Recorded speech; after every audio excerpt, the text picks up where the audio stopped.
Hold up ito, huwag ka nang pumalag. Ako? Oo, dalawa lang naman tayo dito eh, bobo. Mamili ka, pera o buhay mo.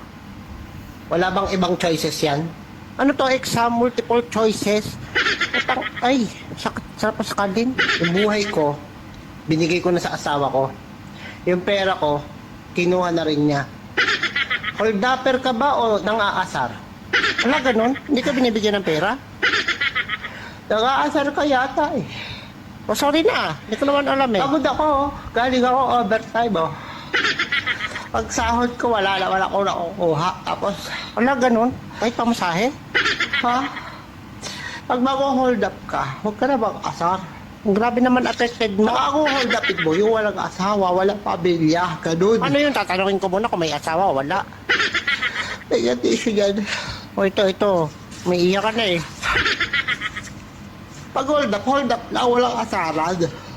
Hindi ko naman alam eh. Ang iinis ka eh. Sige, sa susunod tatanungin ko kung Subukan sige. mo, nabubuli ka pa eh. Nag-hold up ka na, nabubuli ka pa. Hindi ko nga sadya, hindi ko alam. Dalawang kaso yan. Na ganun ba yun?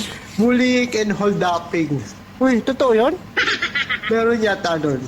Sige na, hindi na kita hold upin. Hingan mo pa ako tito. Sige na, balis ka sa harap ko, nakakalibanbaran ako sa mukha mo. Ito na, paalis na. Hindi ko naman alam na under ang hayop ka eh.